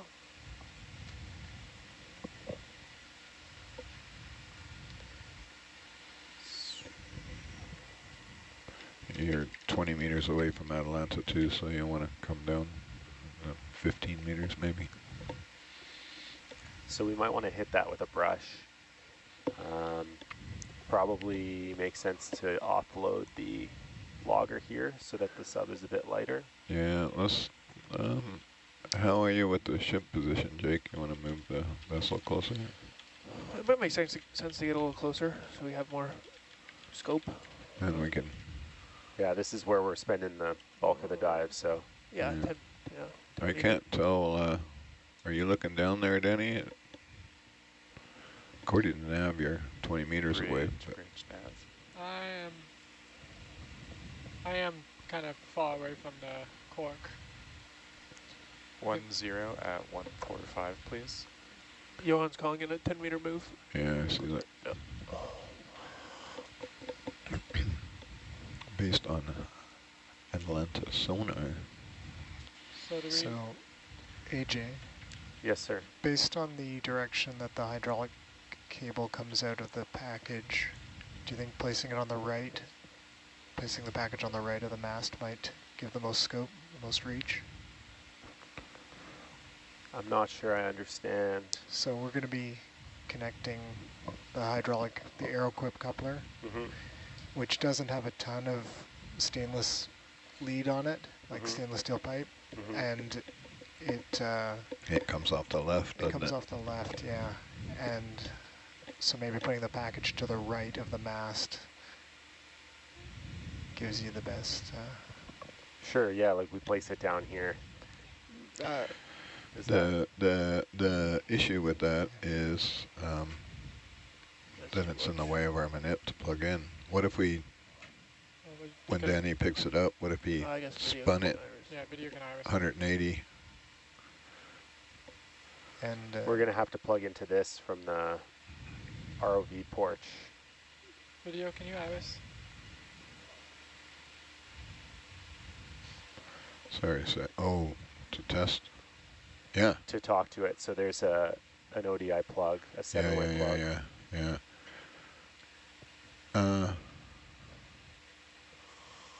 So I see. this is the lead on the hydraulic line. So I guess we want to get that as close to this. Yeah. Is what So if we just spun it 90 clockwise, 90 would work. And then the ROV can. We could still hold on to it. No, that's not going to work because he's going to have to plug into it while we're holding it. We're going to have to hold it to plug into it. Otherwise, we'll slide it all over creation. Let me look down. You see what he's talking about there, Jake? I So see the that hydraulic hose. on the left here is the hydraulic hose. Yeah. That's going to have to plug in here, we think, Maybe. maybe, Maybe. with this little fragile don't bend me thing here. Ah. And then, if I'm reading this right, you'll have to plug in, Yeah, the ODI that's down here into here. and we'll have to be holding on to make that plug. Yeah. Challenge. Well, Yeah, quite So a bit of a challenge. First step is is get comfortable and take a T-boss. T-boss to that to see if it looks like it's got these receptacles. So, Where is the T-boss? assuming, let's, Forward box. hold on a sec. Hold on. So, assuming this, We can't are you watching, Jeb? Yep. Assuming that's long enough, if we just scoot the whole package forward, then that should go bloop, The problem right? is we can't open that. Yeah. And if that's the case, then we can maintain this heading, and the instrument's right up against the cork. It's not going to fall into it, right? It's, yeah, I'm just looking at the brow cam for scale. I don't think it should fall in. But if it's up, like even up, you know, right here, then that gives us this presentation to make the connection, and we can keep a hold of it the whole time. We can TBOS Yeah, without letting go of it, so it'll anchor us here. We can do all our work. sure. Yeah. I'm trying to unfurl that hydraulic line in my head to see if it would reach from where we are, if we have to go a little bit closer. But yeah, that sounds reasonable, Dan. Well, we can move the instrument like over here a little, and then if we Yeah. stay attached to it, Yeah. we can walk the vehicle around, turn the heading clockwise, so we're looking, Yeah. A little bit off to the right. yeah, Yeah. because at that point we won't need to see and hear anymore, right? We'll just be holding on to the instrument, and we'll have to watch, so we can scoot the instrument, if you're looking on the screen, to the right a little, Yeah. and then walk the vehicle around Yeah. clockwise, and we can still make it, so we never have to let go of the instrument, Yeah. in theory. Okay. Yeah, that sounds good. Side note, Does that sound the like a ODI plan? connector for the instrument is blocking our toolbox access. No, we'll be able to porch out. Okay. I'm gonna, I think we're in the right spot because this looks like vent open, vent close. So Yeah. that must be our sort of 90-degree turn to open. yeah, So I think these, but it looks like there's a number of connectors here. we can do a zoom on there and get a tight shot in there if you want. Maybe once we hit it with the T-boss.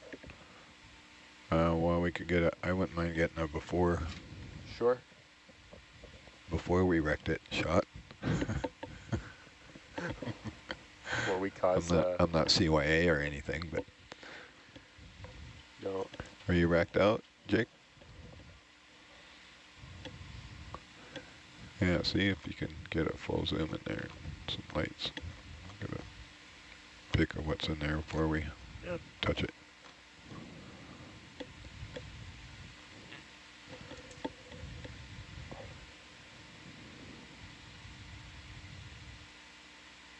So first question for you, Jeb, which of these 4 ports are we plugging into? Yeah, It's too bad they all look the same, eh? let's pick one. Eeny, meeny, I miny, wonder moe. if they're all in parallel. I think there's labels to the Yeah, left. there's labels. Each one does Yeah. us up a different thing. Yeah. Zoom out just a bit for us, video. And that's good. Give it a touch to the left, Jake. Pan left. Okay, I'll zoom back in. We're trying to read the labels. Well, yeah, one says vent open at the bottom. And Station then- or something? What does that say again? We grab T-boss and clean it off so we Yeah, can read it. We're gonna have to do some T-boss tilt work down in here. just a little tick. One more. Okay. Then closed, then open, then closed. Does that make sense, Jeb? So there's only 4 QDs in there. There's no other like valves or sensitive stuff in there. Yeah, this is kind of what I was expecting, plus more hydraulic couplers. But yeah, there'll be a T-handle valve control somewhere near the bottom once we clean it up. Inside there. Yeah, I think it's to the left. Like, could it of be these, this thing? Or is that just a like a shrimp? A little shrimpkin? So you're saying there's a 20-year-old T-handle in there? Yeah. Roger. There was 20 years ago. I thought you said 30 years. I thought It might be 30. These things were old when I started. And What did you I'm, say? you know, 94? pretty old. Yeah, 96, I think you said, Yuko? 96, was it? Oh. Yeah. Yeah, 96. Yeah, I think in this case, until we get it clean, I won't have much to say about it, but Martin and Earl will be watching on shore, and they might be able to dig up some info on, or it might all become obvious once we clean it up. I think we need to get the porch out and get the T-boss. Ooh, T-boss's debut. So,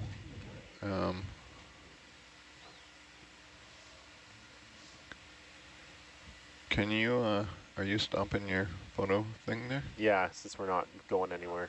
Yeah, can you zoom out on the stereo cam for a second there, Danny? On a stereo cam? Yeah. Pull up your HA there. It's on one of your tabs. There you go. Or look with, wait, let me look at a picture real quick.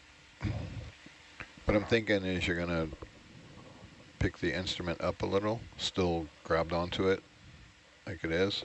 Yeah. Pick it up with Orion. Yeah, let me look at a picture real quick.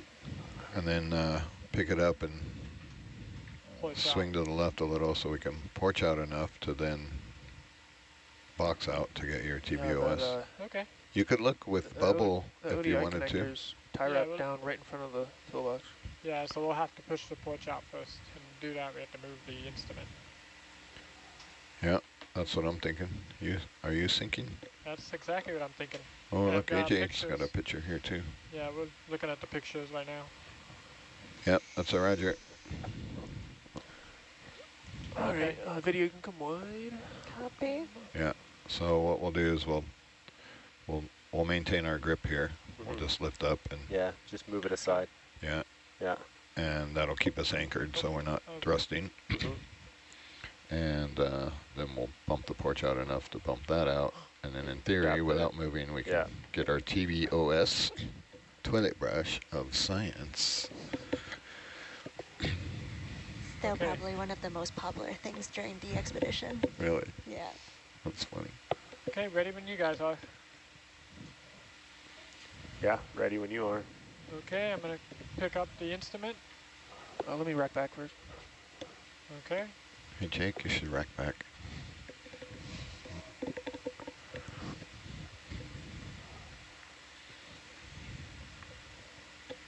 That's plenty, okay.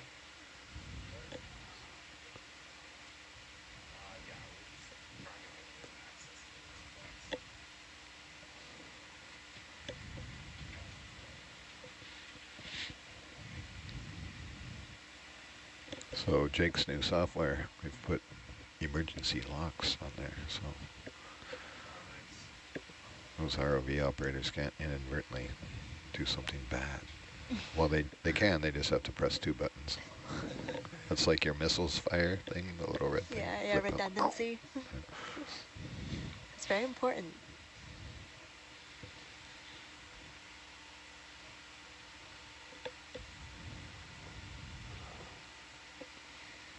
Okay.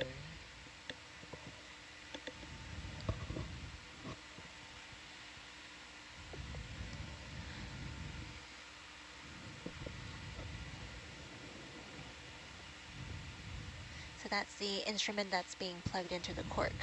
Correct. Yeah, this is the logger. How big is it? You have any shoulder up? Shoulder's all the way up. I'm trying to Yeah. pitch, but the pitch isn't actually doing anything. Well, the problem, Danny, is they put it on their, you know, base achewards. The pitch is, it should have been 90 from that. If you want, and I noticed that. I can do a wrist roll and roll my arm. I can do that. I think you'd have to let go of the instrument. Oh, we've got a note from Martin on shore. We're curious about why there were so many hydraulic connections. He says, maybe we are on the wrong side. There is another cutout. Can you zoom into the writing?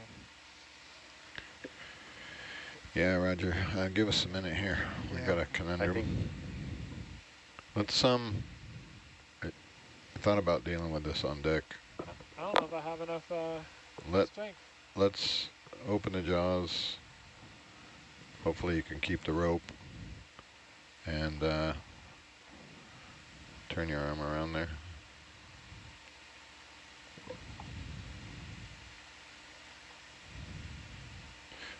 We're like this right now, so we need to be like this.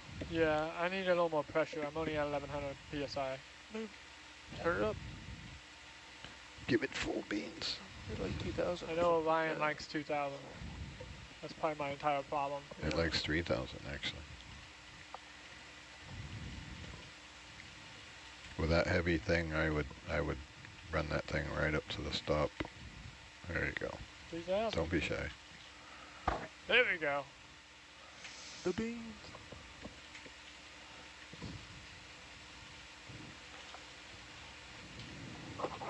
Wrong button. You got the... No, we want to open your, set it back down, open your jaws, lift up your arm. Okay.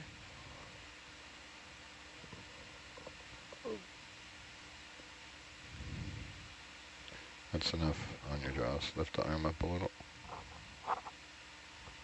Lift the arm up, don't twist the wrist. More. Oh yeah, that looks like we're on the wrong side. Hey, before we get too far with this, some fresh information may mean that we want to relocate. Yeah, we're gonna re-grab here though. Okay. Let go of that, Danny, and I don't want to have a hold of it while you're doing this. How do you want to grab a hold of it? Now, pitch. You want me to grab it Pitch below up. the knot? Pitch up. Pitch up more. Now roll the arm. Roll. Not wrist roll. Oh. Roll. Wrong button. I love saying that. Keep going. Other way. That's all I got on that. Other way. Yep. 180. You know what I'm talking about now. Yep. That's good. Now you can get back on it. I was going to do this on deck, but we were all rigged up for ready to dive. If you're clever, you can get the rope and the grab. So the Orion has the pitch actuator, has